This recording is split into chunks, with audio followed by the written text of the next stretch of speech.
दुनिया का पहला एटम बम कैसे अमेरिका ने बनाया और क्यों अमेरिका के प्रेसिडेंट ने उस बम बनाने वाले को नोबेल प्राइज देने के बजाय अपने ऑफिस से जलील करके निकाल दिया। आखिर क्यों जो साइंटिस्ट लगे थे ये एटम बम बनाने में वो एक दूसरे का नाम तक नहीं जानते थे और कैसे अल्बर्ट आइंस्टाइन की वजह से ही ये एटम बम बना। चलिए जानते हैं इस छोटे से वीडियो में। वीडियो को आखिर तक जरूर देखें।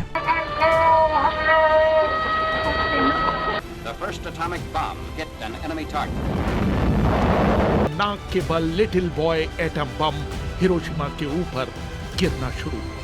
अमेरिका पूरी ताकत से एटम बम बनाने में जुटा हुआ है। But in India, Oppenheimer has pulled ahead. Oppenheimer.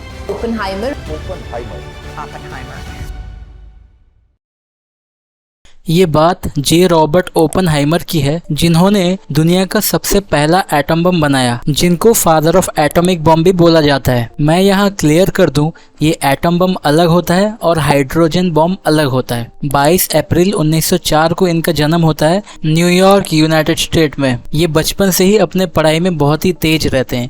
इनको बचपन से ही फिजिक्स केमिस्ट्री का बहुत ही शौक था। जब इनको हार्वर्ड यूनिवर्सिटी में एडमिशन मिल गई तो इनका थोड़ा तबीयत खराब हो गया, जिसके वजह से एक साल कुछ नहीं कर पाए। फिर बैचलर डिग्री 4 साल का बस 3 साल में कंप्लीट कर दिया। यहाँ इनको फिजिक्स में काफी ज्यादा इंटरेस्ट आ गया था।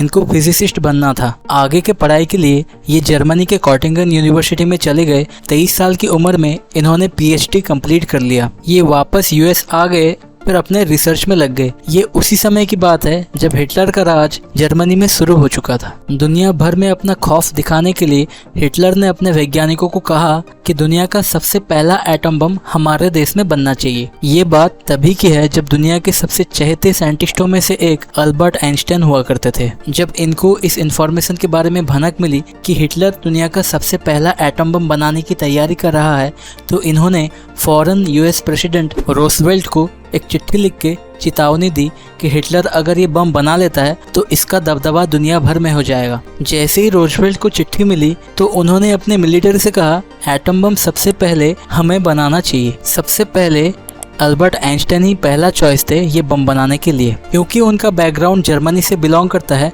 इसी वजह से अमेरिका कोई भी रिस्क नहीं लेना चाहता था जिससे हिटलर को भनक पहुंच जाए कि अमेरिका एटम बम बना रहा है। फिर जे रॉबर्ट ओपनहाइमर ही वो साइंटिस्ट थे जिनको ये मिशन सौंपा गया। फिर इसी तरह शुरू होता है मैनहट्टन प्रोजेक्ट। सबसे पहले लोकेशन चॉइस किया जाता है न्यू मैक्सिको के लॉस एलमस में, जहाँ पे एक पूरा शहर बनाया जाता है ताकि एटम बम बनाया जा सके। तो यहाँ पे जितने भी वर्कर्स, जितने भी साइंटिस्ट आते हैं, सब अपने फेक नेम से जाने जाते हैं। यहाँ पे कोई भी एक दूसरे का रियल नेम नहीं जानता।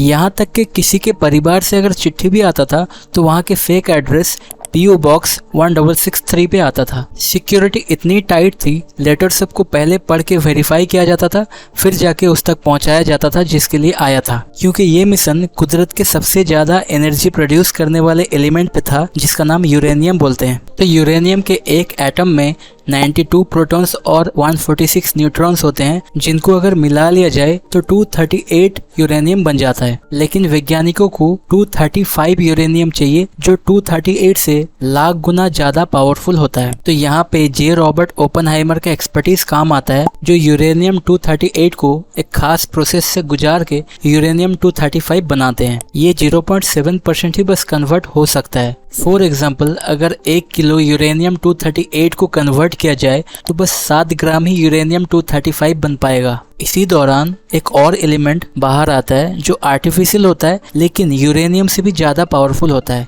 जिसका नाम प्लूटोनियम होता है। तो अमेरिका ने ये दोनों एलिमेंट्स के ऊपर एक्सपेरिमेंट करने का सोचा, 2-2 बम बना के। फिर इसी तरह मैनहट्टन प्रोजेक्ट सक्सेसफुल होता है और बनता है दुनिया का सबसे पहला एटम बम लिटिल बॉय, और दूसरा फैटमैन जो प्लूटोनियम से बना था। हाल ही में इसके ऊपर एक फिल्म बनाई गई है ओपनहाइमर के नाम से, क्रिस्टोफर नॉलन द्वारा, जिसमें डिटेल में बताया गया है इसके बारे में। फिर अमेरिका दुनिया का सबसे पहला देश बन जाता है एटम बम बनाने वाला। इसके कुछ दिन बाद ही यूएसएसआर यानी रसिया दुनिया को चौंका देता है एटम बम का टेस्ट करके। इसी तरह दुनिया भर में एटम बम बनाने का रेस लग जाता है। सब अपने आप को मजबूत बनाने में लगे थे। वर्ल्ड वॉर 2 चल ही रहा था। इसी दौरान जापान अमेरिका के एयरबेस पर्ल हार्बर पे अटैक कर देता है बुरी तरह, जिसमें कई 100 सोल्जर्स अपनी जान गंवा देते हैं। अमेरिका इतना गुस्सा हो जाता है कि वो जापान के साथ जंग छेड़ देता है। A state of war has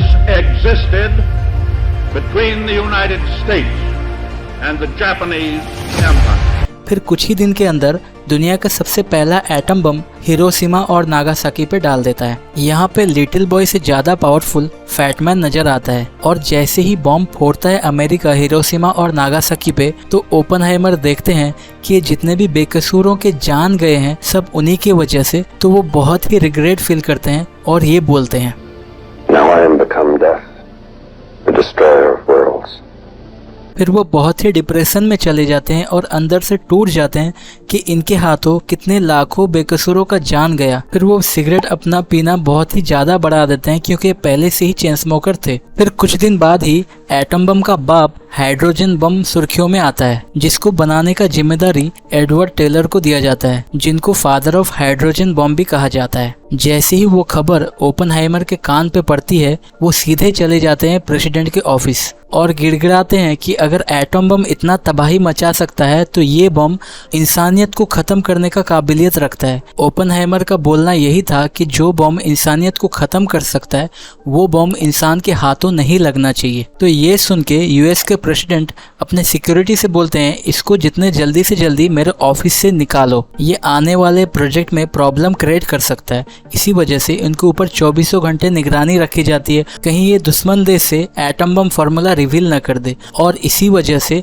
इनके सारे नेशनल प्रोजेक्ट्स इनसे छीन लिए जाते हैं और फिर ये प्रोफेसर बनके अपना नॉर्मल लाइफ गुजारते हैं। फिर इनके सपोर्ट में अल्बर्ट आइंस्टाइन और भी बहुत सारे साइंटिस्ट भी प्रोटेस्ट में निकलते हैं कि इनके साथ अन्याय हो रहा है, लेकिन इनकी कोई नहीं सुनता। कुछ दिन बाद यूएस प्रेसिडेंट का डेथ हो जाता है।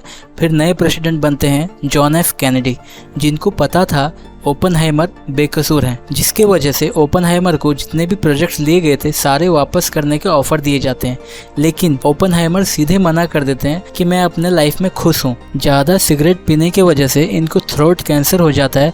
फिर 18 फरवरी 1967 को न्यू जर्सी में इनकी मौत हो जाती है। फिर जॉन एफ कैनेडी इनको ऑनर करता है फादर ऑफ एटॉमिक बम का पुरस्कार देके। इनकी एशेस एक यूएस के बीच में बहा दी गई, जिसका नाम बाद में बदल के ओपनहाइमर बीच दे दिया गया। इसी तरह ओपनहाइमर की कहानी खत्म हुई और आगे जाके यूएस ने हाइड्रोजन बॉम्ब भी बना दिया। और खुशी होने वाली बात यह है कि तब से लेके आज तक कोई एक देश ने भी इंसानियत खत्म कर देने वाली बॉम्ब का इस्तेमाल नहीं किया और होपफुली आगे भी नहीं करेंगे। तो आपको कैसा लगा ये वीडियो कमेंट सेक्शन में लिख के जरूर बताएं। अगर ये वीडियो आपको अच्छा लगा है तो ये वीडियो भी आपको जरूर अच्छा लगेगा। और एक वीडियो बनाने में 40 से 50 घंटे का नॉन स्टॉप मेहनत लगता है, तो मेक श्योर आप सब्सक्राइब जरूर करें ताकि मुझे मोटिवेशन मिलता रहे और आपको नए वीडियो का नोटिफिकेशन मिलता रहे। Thank you.